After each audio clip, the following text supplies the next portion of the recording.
신약성경 212페이지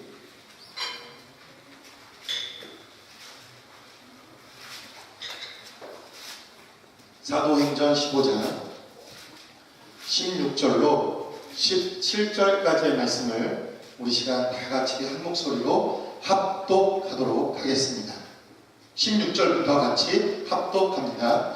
이후에 내가 돌아와서 다윗의 무너진 장막을 다시 지으며 또 그 퇴락한 것을 다시 지어 일으키리니 이는 그 남은 사람들과 내 이름으로 일컬음을 받는 모든 이방인들로 주를 찾게 하려 함이라 하셨으니 아멘. 우리는 계속해서 지난 2주 동안 하나님께 드려지는 예배자의 삶은 무엇인가, 그리고 우리가 드려주는 이 예배를 통해서 어떻게 하나님을 만날 것인가, 예배에 대한 메시지와 말씀을 나누고 있습니다. 특별히 오늘은 다윗의 장막에 대한 메시지를 통해서 하나님께서 기뻐하시고 하나님께서 원하시는 예배자의 삶은 무엇인가 여러분들과 함께 말씀을 통해 나누어 보기를 원합니다. 히브리서에는 기록하기를 하나님께서 하늘의 모형과 그림자로 우리에게 성막을 주셨다, 이렇게 성경은 기록하고 있습니다. 하나님께서 하늘의 모형과 그림자로 이 성막을 주셔서 이 성막을 통해서 우리가 참 하늘, 하나님이 기뻐하시는 새 하늘과 새 땅이 무엇인지를 우리에게 가르쳐 주시기 위해서 하나님은 성막을 주셨다고 성경은 말씀하고 있습니다. 우리가 잘 아는 것처럼 이 성막은 하나님께서 모세에게 이 설계 도면을 보여주시면서 이 기록되어 있는 설계 도면대로 하나님의 성막과 성전을 지으라고 하나님께서 모세를 통해서 주셨던 메시지입니다. 하나님께서 모세에게 보여주셨던 이 성막의 설계 도면을 모세는 아주 은교한 손으로 이 성막을 지었다라고 성경은 기록합니다. 무슨 말입니까? 아주 꼼꼼하게 그 설계도대로, 그 설계도가 원하는 대로 하나님께 원하시는 이 성막을 지었다고 성경은 기록합니다. 하나님의 말씀이 가는 곳마다, 이스라엘 백성들이 가는 곳곳마다 성막은 하나님의 인도하심을 따라 성막은 계속해서 이동을 했고, 가나안 땅을 정복하는 그 현장에서도 하나님의 법궤와 성전의 제사를 맡은 제사장들의 그 순종을 따라 하나님의 말씀으로 가나안 땅을 정복하게 됩니다. 그러나 이 가나안 땅에 들어가고 난 이후에 이스라엘 백성들은 이 성전의 제사와 성막의 제사를 멸시하게 됩니다. 여러분들이 지금 우리 생명의 삶의 순서를 따라 사무엘상을 계속해서 우리 새벽에 나누고 있습니다. 어떤 현상이 발생을 했습니까? 여호와의 성전에서 드려지는 예배가 멸시되기 시작했고, 그 예배가 멸시되자 이스라엘 백성들은 영원한 영적 타락의 현상들이 나타났다고 성경은 우리에게 말합니다. 이렇게 성전의 제사가 완전히 무너지고, 그리고 성막의 제사도 완전히 무너졌던 어느 시점에서 다윗이 하나님의 말씀을 따라 그가 이제 왕이 됩니다. 왕이 된 그가 가장 마음에 안타깝게 생각했던 것은, 그는 좋은 왕궁에 있었고 좋은 처소에 있었고 좋은 곳에서 호의호식하고 있었지만 여전히 하나님의 법궤는 기럇 여아림이라고 하는 이 지역에서 70년 동안 방치된 채로 영광 가운데 거하지 못하는 것을 가장 마음 아프게 생각합니다. 그래서 그는 자기의 성으로 이 법궤를 가져오기를 원합니다.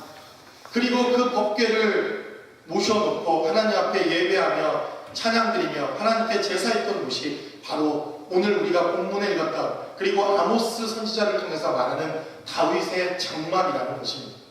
물론 이 다윗의 성전, 이 다윗의 성막은 임시로 만들어진 임시 처소요, 임시로 우리가 예배드리는 예배 장소요, 온전한 건물과 온전한 하나님의 말씀대로 만들어진 성막과 성전과는 매우 조잡하고 정말 가장 보잘것없는 그러한 텐트와 다를 것이 없는 성전이고 성막이었습니다.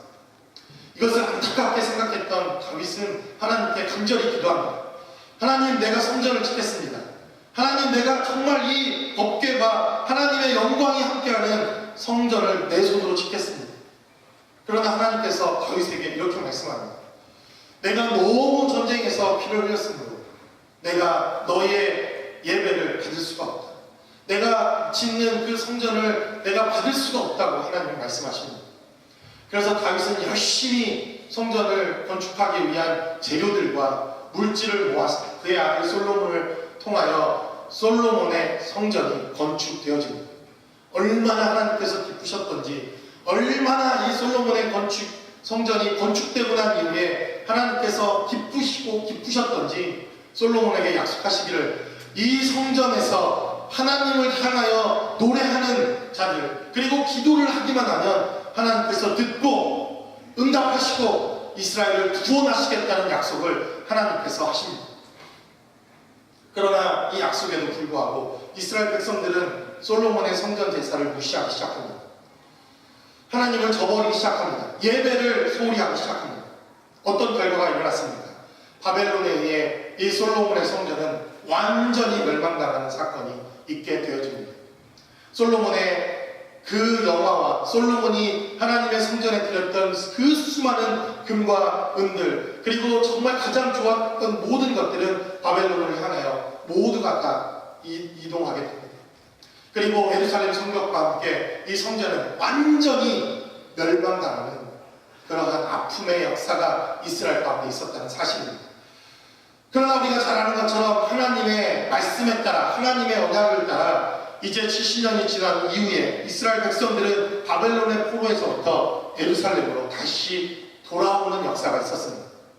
느헤미야와 에스라 함께 이런 선지서를 우리가 살펴보면 하나님께서 하나님의 은혜로 말미암아 다시 포로로 돌아온 이스라엘의 백성들 향하여 하나님께서 성벽을 재건하고 성전을 재건하라는 명령을 내리십니다. 그리고 수룹바벨이라고 하는 이 사람을 통해서 아주 초라하지만 너무나도 부족하지만 다시 성전이 재건되게 됩니다. 이스라엘의 그 마지막 솔로몬 성전을 보았던, 그러나 지금은 이제 노년이 되어서 돌아왔던 바벨론의 포로의 사람들이 솔로몬 성전을 기억하고 있다가 그 초라한 이 수룹바벨의 성전을 보자 그들은 통곡하며 그 솔로몬의 성전을 잃어버린 자신의 죄악들을 회개하였다고 성경은 우리에게 말합니다. 얼마나 솔로몬의 성전이 영화롭고 얼마나 솔로몬의 성전이 하나님 보시기에도 엄청난 하나님의 성전이었던지 재건된 수룹바벨의 성전을 보고 많은 이스라엘의 백성들이 통곡하며 회개했다라고 성경은 우리에게 증거합니다. 그러나 이 솔로몬의 영화와 그리고 이 수룹바벨의 이 성전이 제거됐음에도 불구하고 얼마 지나지 않아 말라기는 이 성전 제사를 무시하고 있는 이스라엘을 향한 하나님의 경고와 예배를 잃어버린 자들에 대한 하나님의 심판의 메시지를 말라기를 통해서 또 증거하기 시작합니다. 성전은 완전히 도둑놈의 소굴이 되었고 예수님께서 채찍을 들어서 그 성전에서 제사하는 모든 자들을 내어 쫓아야만 하는 그러한 예배의 타락이 성전에 있었다고 성경은 우리에게 증거합니다. 이렇게 그 누구도 돌보지 않는 성전, 그 누구도 예배하지 않는 성전, 그 누구도 하나님의 영광과 더 이상 예배 초소로서의 기능을 잃어버렸던 이 수룹바벨의 성전을 헤롯이라고 하는 왕이 다시 리모델을 합니다. 정치적, 군사적, 여러 가지 종교적인 여러 가지 이유 때문에 이 유대인들에게 인기를 얻기 위해서 그는 세금을 걷어들여서 이 성전을 아주 아름답게 리모델을 합니다. 그래서 우리가 보통 신약 성경에 등장하는 성전을 이야기할 때 헤롯 성전이다 이렇게 이야기하는 것은 바로 헤롯이 리모델을 했고 이 수룹바벨의 무너지고 퇴락한 성전을 다시 고쳐서 예배할 수 있는 장소로 만들었다 해서 우리가 헤롯 성전이다 이렇게 부르게 된 것입니다. 그러나 이 성전 역시도 로마의 침공으로 주님이 예언하신 대로 이 성전도 AD 70년이면 완전히 사라져버리고 멸망당하게 됩니다. 그래서 지금 그 성전이 서 있던 곳에는 모슬람의 모스크, 우리 금요일날 여러분들 이슬람권에서 사역하시는 성사님의 사역 보고를 들으셨겠지만 이슬람의 성지가 되어버린 그 성전 가운데 모스크가 서 있습니다. 성전이 하나님께 예배드렸던 그 자리에 이제는 이방의 예배자들이 이방의 신들을 모셔놓고 그곳을 예배하는 처소로 삼고 있는 자리가 되어버렸습니다. 그러나 오늘 사도행전 15장 16절로 17절까지 말씀하시기를 하나님은 다시 다윗의 장막을 재건하시겠다는 겁니다. 다시 한번 다윗의 장막을 재건하시고 다윗의 장막을 일으켜 세우셔서 하나님께서 온전한 예배, 하나님이 기뻐하시는 예배를 다시 한번 가지시겠다고 말씀하십니다. 그런데 왜 하나님께서는 그 무엇보다도 부활없고 영광스럽고 영화로웠던 솔로몬의 성전을 재건하시겠다고 말씀하시지 아니하십니다. 의미를 따른다면 예수님께서 들랑달랑 하시고 예수님께서 그곳에서 할례를 받으시고 예수님께서도 함께 예배하셨던 그 헤롯의 성전을 재건하시겠다고 말씀하지 아니하시고 임시로 잠깐 그 법궤를 모셔놓았던 다윗의 장막을 일으키시겠다고 하나님은 말씀하십니다. 왜 그렇습니까? 결론을 먼저 말씀드리자면 그 예배가 다윗의 장막에서 드려졌던 그 예배가 하나님이 기뻐하셨던 가장 귀한 예배였기 때문입니다. 하나님이 기억하실 때 하나님이 받으셨던 예배 가운데 그 다윗의 장막에서 드려졌던 예배만큼 하나님을 기쁘시게 하는 예배가 없었기 때문이라고 성경은 우리에게 말합니다. 하나님께서 다시 재건하시겠다고 하는 이 다윗의 장막에서 드려졌던 예배는 무엇입니까?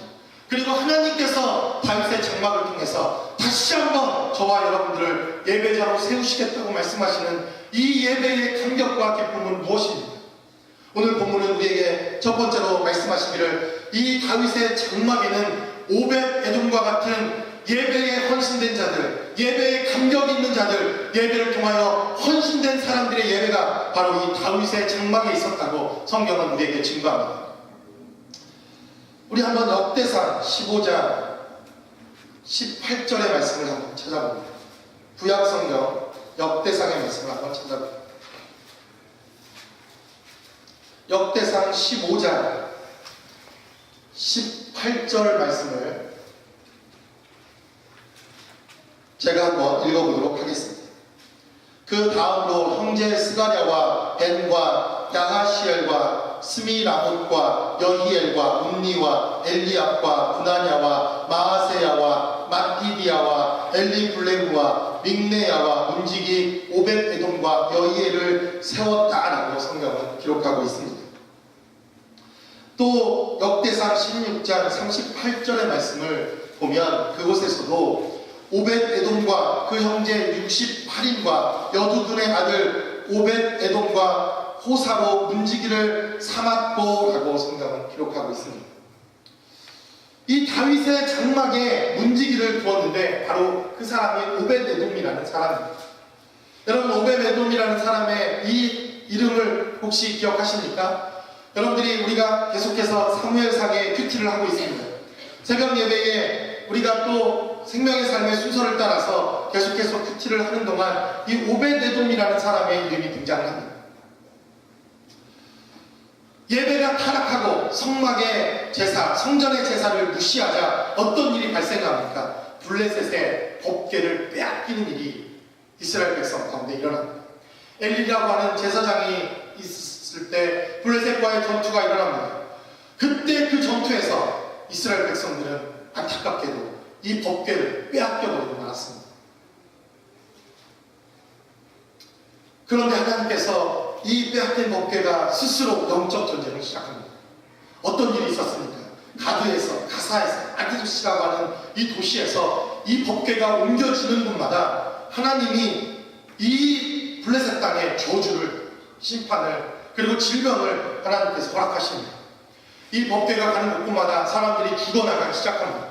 질병이 일어나기 시작합니다. 법궤를 보자마자 많은 사람들이 죽음과 저주 가운데 놓이게 됩니다.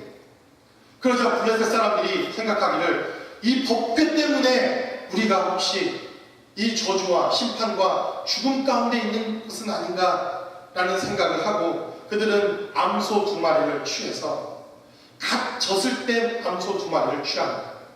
그리고 그 두 소 두 마리에 수레를 매달고 그 뒤에 법궤를 싣고 여호와 하나님이 계신 그 땅 가나안 땅으로 이 수레가 향하면 이것은 하나님이 여호와 하나님이 우리에게 내린 심판이에요.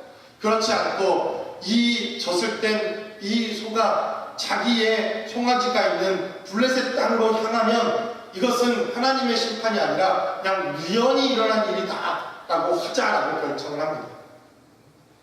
여러분, 어떤 게 확률이 훨씬 더 높습니까? 이제 막 젖을 땐 두 어미의 소라면 울어대고 있는, 송아지 울어대고 있는 바로 그 자리로 갈 확률이 훨씬 더 높은 것이 인간적인 생각입니다. 사무엘상 5장을 통해서 이 송아지는 베스메스를 향해 출발하기 시작합니다. 하나님이 계신 가나안 땅을 향해 출발하기 시작합니다. 그 어린 송아지를 떼어놓고 젖을 떼어놓고 젖나는 그 송아지를 떼어놓고 두 송아지는 베스메스를 향해 출발했다고 성경은 기록합니다. 블레셋 사람들도 놀라고 그 법궤를 받은 이스라엘 백성도 놀라운 역사가 바로 사무엘상 5장 6장에 기록되어져 있습니다. 그러나 안타깝게 어떤 사고가 발생합니다. 베스메스 사람들도 함부로 그 법궤를 바라다 봅니다. 그러므로 여호와의 저주가 임하여서 50,075명이나 되는 굉장히 많은 숫자의 사람들이 그 자리에서 죽임을 당하게 됩니다. 하나님께 온전한 예배를 드릴 수 없었던 이스라엘 백성들은 그 자리에 하나님 앞에 범죄함으로 그 죄악을 받게 됩니다. 그래서 이 법궤를 기리앗 여아림이라고 하는 이방인의 땅에, 이방인의 손에 이 법궤를 맡기게 됩니다. 그 후로 70년이 지난 어느 날 다윗이 왕이 되자 가장 안타깝게 생각했던 이 방치되었던 법궤를 다윗 성으로 가지고 오자 이렇게 결정을 하고 그는 수레에 매여 이 법궤를 가져오기 시작합니다. 사무엘하 6장에 또 사건 하나가 등장을 합니다. 하나님께서는 말씀을 통해서 이 법궤를 반드시 레위 지파를 통하여 또 특별히 고앗 자손을 통해서 어깨에 메고 이동하도록 말씀하셨습니다. 그러나 하나님의 말씀을 무시하고 수레에 매 달고 오던 이 법궤가 다곤의 타작마당에 이르렀을 때 갑자기 소들이 날뛰기 시작해서 이 법궤가 수레에서 떨어지려고 하는 그러한 사고가 발생을 합니다.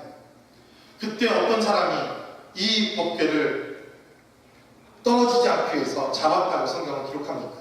웃사라고 하는 사람이 그 법궤가 떨어지는 것을 막으려고 그 법궤를 잡았으나 어떻게 되었습니까? 그 자리에서 죽임을 당했다고 성경은 기록합니다. 그리고 하나님께서 말씀하시기를 그 땅을 베레스 웃사라고 하나님이 청하십니다. 그래서 오늘날까지 베레스 웃사라는 지명이 오늘날까지 기록되었더라라고 성경은 기록합니다. 무슨 뜻입니까? 하나님께서 웃사라고 하는 사람을 저주하여서 그 웃사와 충돌하였다라는 뜻이 바로 베레스 웃사라는 뜻입니다. 우리 사무엘상 6장의 말씀을 한번 찾아보도록 하겠습니다. 사무엘하 6장, 사무엘하 6장.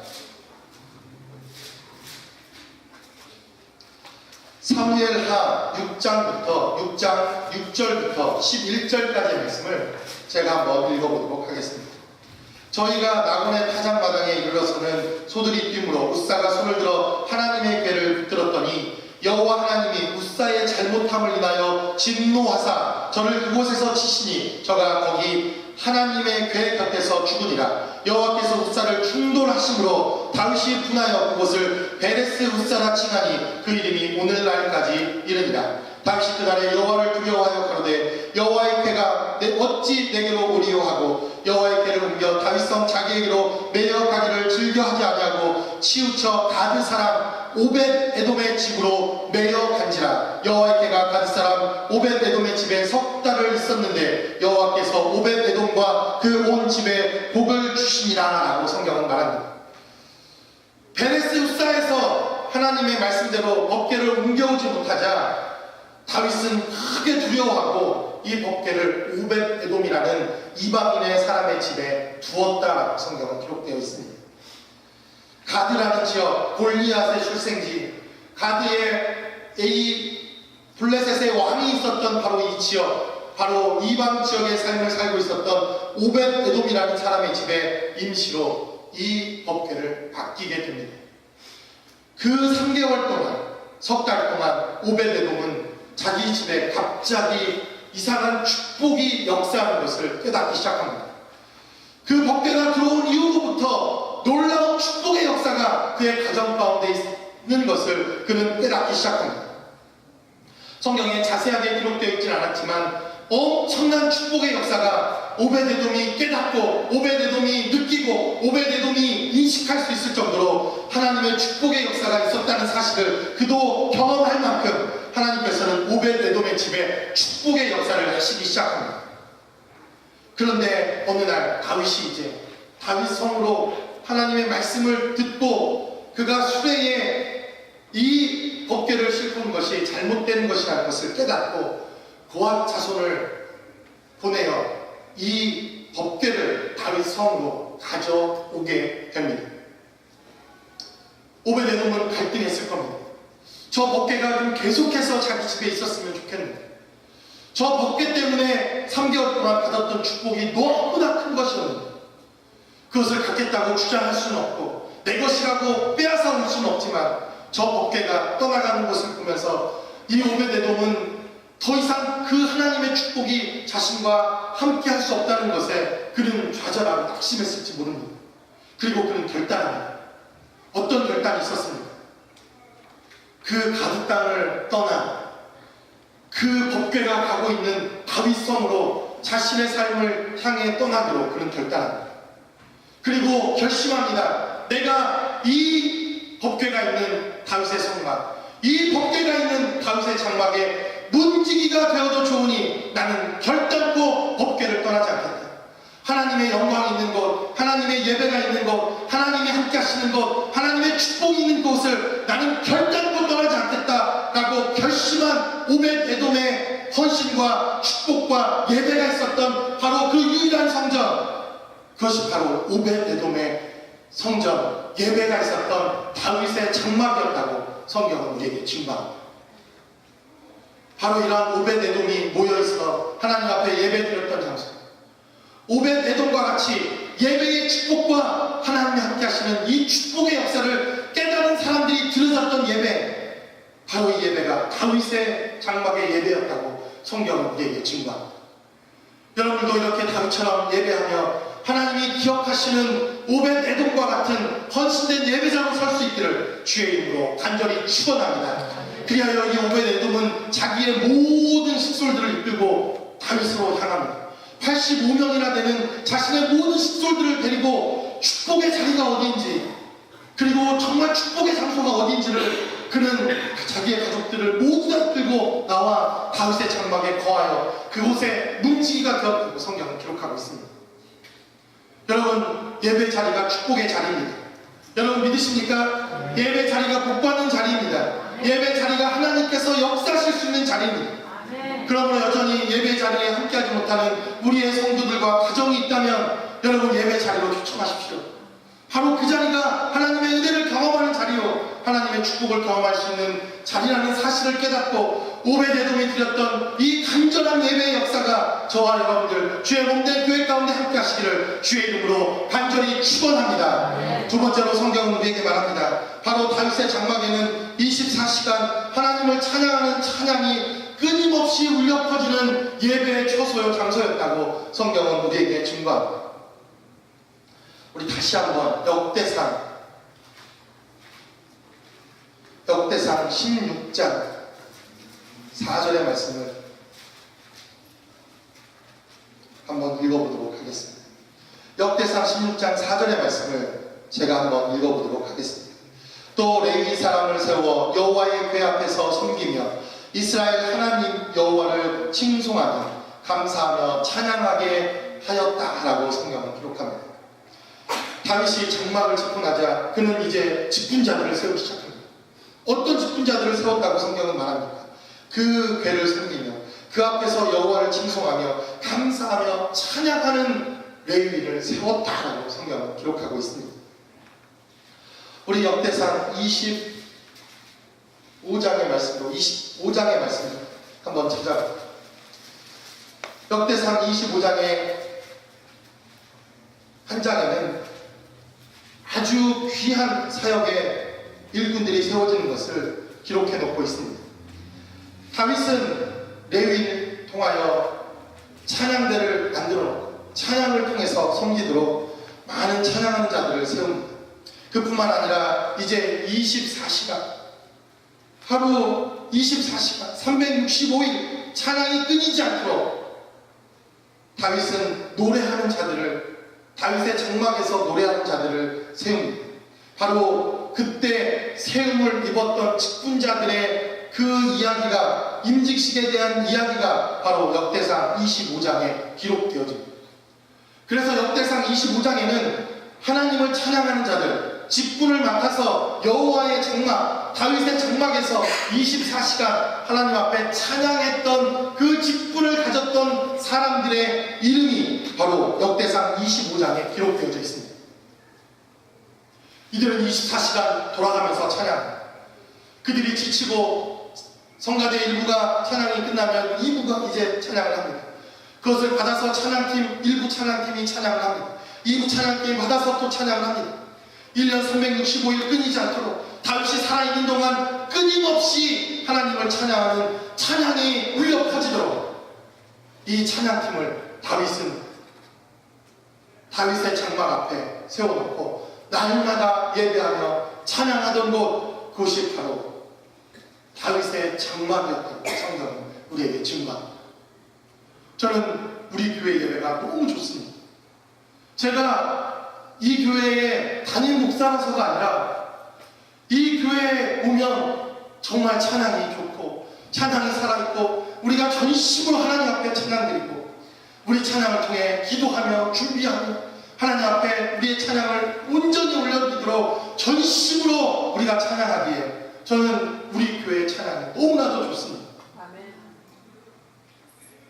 우리 교회에 예배하러 오시는 분들마다 다 그런 얘기를 합니다. 이 교회 금방 부흥할 것 같아요. 그런 이야기들을 수없이 합니다. 그러나 현실을 돌아보면 늘 빈자리. 그러나 하나님께서 우리에게 주시는 감동이 있습니다. 우리가 예배를 다시 회복하고 다윗의 장막에서 드려졌던 이 예배의 은혜와 역사가 날마다 흘러갈 수만 있다면 하나님은 예배에 성공하기를 원하며 예배에 갈급해 있는 많은 영혼들을 주의 몸된 교회 예배를 통해서 다시 한번 회복시키시는 분명한 역사가 있을 것을 우리는 하나님의 감동과 예배를 드릴 때마다 우리는 경험하게 됩니다. 여러분 이것을 믿으십니까? 저는 그래서 예배를 드릴 때마다 정말 오늘 마지막으로 드려지는 예배인 것처럼 내가 마지막 설교할 수 있는 설교인 것처럼 어쩌면 이 땅에서 마지막으로 주의 사역을 감당하다가 가는 예배인 것처럼 그렇게 드리는 것이 마땅하다 생각합니다. 그러므로 여러분 이곳에 오시면 어떤 환경과 어떤 상황에서도 예배를 방해받지 마십시오. 예배만 집중하십시오. 오직 예배를 통해서만 하나님께 온전한 예배를 드리십시오. 그리고 그 예배를 통하여 여러분들이 드려지는 찬양이 하나님께 온전히 드려지는 거룩하고 복된 예배가 되실 수 있기를 주의 이름으로 간절히 축원합니다. 여러분 그러므로 우리 찬양팀을 위해서 더 기도하셔야 됩니다. 정말 저들이 이 드려졌던 다윗의 장막에서 드려졌던 이 찬양처럼 온전한 찬양, 기쁨의 찬양, 능력의 찬양, 하나님을 영원하게 하는 찬양을 드릴 수 있도록 여러분들이 찬양팀을 위해서 기도하시고 우리 전사님들을 위해서 기도하시고 반주자들을 위해서 기도하셔서 정말 하나님이 기뻐 받으시는 예배와 찬양이 있는 우리의 예배가 되실 수 있기를 주의 이름으로 간절히 축원합니다. 역대상 16장 4절의 말씀으로 다시 돌아갑니다. 그곳에 드려졌던 이 찬양팀은 하나님께서 이렇게 말씀하십니다. 또 레위 사람을 세워 여호와의 궤 앞에 섬기며 이스라엘 하나님을 칭송하며 감사하며 찬양하게 하였다라고 성경은 기록하고 있습니다. 이 찬양팀은 어떤 찬양팀이었습니까? 여호와를 섬기는 찬양팀이었습니다. 여호와께 감사하는 찬양이었습니다. 자기네들만 좋아서 신나서 하나님 앞에 찬양하는 찬양팀이 아니라 그 장막에 오는 자들을 찬양할 수 있도록 찬양하게 하는 은혜가 넘치는 찬양팀이었다고 성경은 우리에게 증거합니다. 그러므로 여러분들의 예배를 통해서 아직도 이 예배의 감격과 기쁨이 없는 자들에게 이 예배의 감격과 기쁨을 증거할 수 있는 저와 여러분들이 되시기를 주의 이름으로 간절히 축원합니다. 마지막으로 성경은 우리에게 말합니다. 하나님께서 이 다윗의 장막에만 있었던 특별한 예배를 하나님은 기뻐하셨기에 이 다윗의 장막을 다시 세우겠다고 말씀하십니다. 그것은 바로 무엇입니까? 죽음을 불사하는 예배가 이 다윗의 장막에 있었다는 것입니다. 죽음을 불사하는 예배가 이 다윗의 장막에 있었다는 것입니다. 여러분들이 읽었던 역대상 16장 1절의 말씀을 봅니다. 구약성경 634페이지 1절의 말씀에는 이렇게 기록되어 있습니다. 하나님의 궤를 메고 들어가서 다윗이 위하여 친 장막 가운데 두고 번제와 화목제를 하나님 앞에 드리니라 라고 되어 있습니다. 이 성경에는 자세하게 기록되어 있지 않지만 다윗의 장막은 다른 모세의 성막과 솔로몬의 성전과 수르바벨의 성전과 그리고 헤롯 성전의 성전과는 다른 특징 하나가 있었습니다. 그것은 무엇이냐면 휘장이 없었다는 것입니다. 휘장이 없었다는 것입니다. 여러분, 휘장이 무엇입니까? 잘 아시죠? 성소와 지성소를 막는 것, 더 이상 지성소 안으로 들어가지 못하도록 성막에는 성소에 휘장이 씌워져 있었습니다. 그래서 그 휘장 너머를 우리는 지성소라고 부르고, 특별히 지성소 가운데서도 법궤가 있고 그 법궤 위에 하나님을 찬양하는 두 그룹이 있었는데, 바로 그 두 그룹 사이에 하나님의 영광과 임재가 있을 때 하나님께서는 그 예배를 받으시는 예배였습니다. 그래서 대제사장들은 1년 1차씩 어린 양의 피를 들고 모든 이스라엘의 죄악을 속하는 대속죄일의 그 휘장을 건너 지성소에 들어갑니다. 아마 여러분들이 출애굽기를 통해서, 우리가 PT의 말씀을 통해서 다 여러분들이 배우고 공부했듯이 이 제사장이 특별하게 입는 이러한 제사장의 옷이, 구별된 옷이 있었습니다. 그 특징 가운데 무엇이 있었습니까? 방울을 들고 들어갑니다. 방울을 달고 들어갑니다. 딸랑딸랑 소리가 납니다.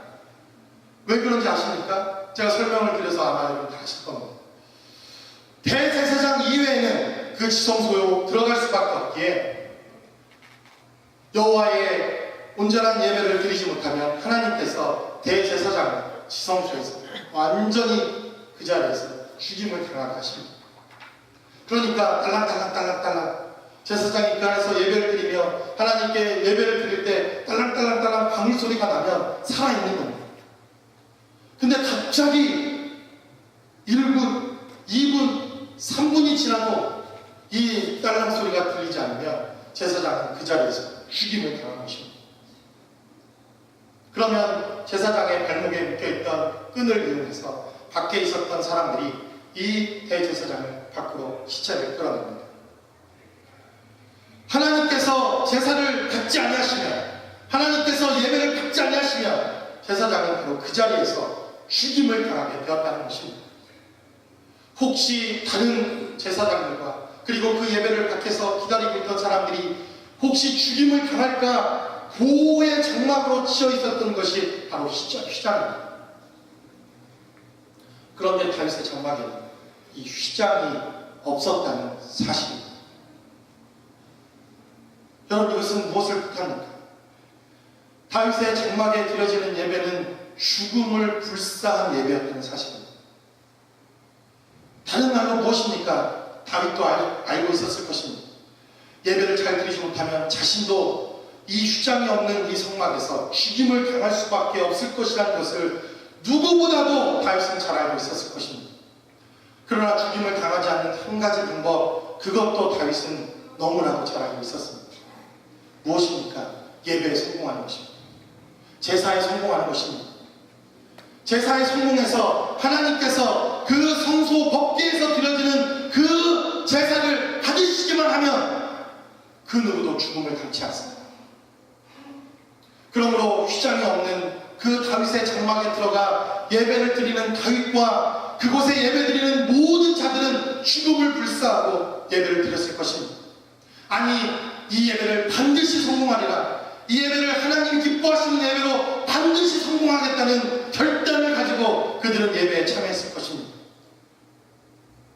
그런 예배를 어떻게 하나님이 안 받으실 수 있습니까? 또 한 가지, 우리가 이 성소 휴장이 없었던 다윗의 장막을 통해서 중요하게 깨닫는 한 가지 사건이 있습니다.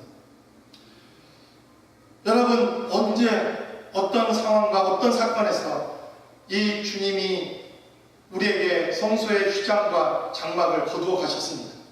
여러분 기억하십니까? 언제입니까? 예, 십자가 사건이 있었던 바로 그 순간, 십자가에서 예수께서 우리의 모든 죄와 허물을 다 사하셨던 바로 그 자리, 그 자리에서 성소의 휘장이 위아래로 완전히 두 동강이 났다고 성경은 우리에게 말합니다. 마태복음 27장에 말씀이 나옵니다. 마태복음 27장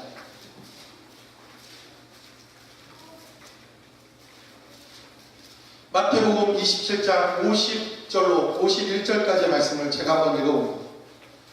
예수께서 다시 크게 소리 지르시고 영원히 떠나시다. 이에 성소 휘장이 위로부터 아래까지 찢어져 들이대고 땅이 진동하며 바위가 터졌다라고 성경은 말합니다.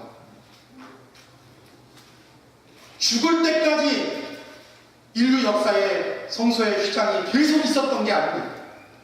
언제입니까? 예수께서 십자가에 달리셨던 그 사건, 예수께서 십자가에서 저와 여러분들의 모든 허물과 죄악을 도말하셨던 바로 그 자리, 그 자리에 성소와 지성소를 나누었던 이 성막의 휘장이 사라지기 시작합니다.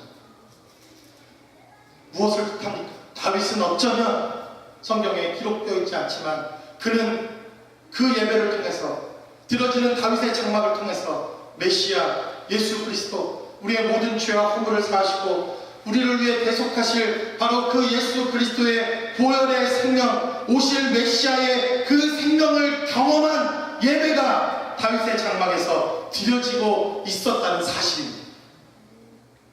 그래서 휘장이 필요 없는 예배, 성소와 성소를 나누는 이 휘장이 필요 없었던 예배, 바로 그 예배가 다윗의 장막에서 드려지는 예배였다고 성경은 우리에게 증거합니다.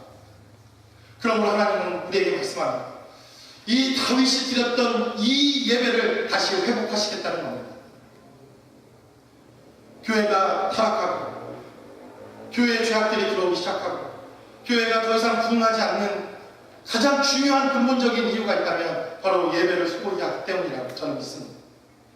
다윗이 드려졌던 이 예배가 회복되어질 수 있다면 다시 이 남쪽 땅, 그리고 이 미국 땅, 전 땅 끝까지 다시 한번 하나님은 부흥의 역사를 허락해 주실 것입니다. 여러분 믿으십니까? 우리 다시 한번 사도행전 15장의 말씀으로 돌아갑니다.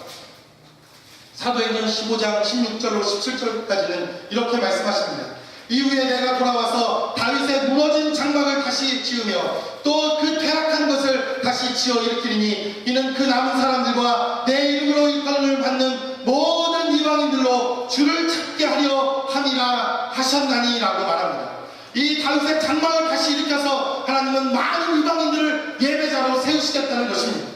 이러한 예배자가 되시기를 주의 이름으로 간절히 축원합니다. 우리의 예배를 통하여 하나님이 기뻐 받으시는 예배자, 하나님이 거룩하게 쓰시는 예배자의 삶을 사시기를 주의 이름으로 간절히 축원합니다. 우리 시간 기도하겠습니다. 이 시간 기도할 때 우리의 예배의 삶은 어떤지 우리의 모습을 한번 돌이켜보길 원합니다.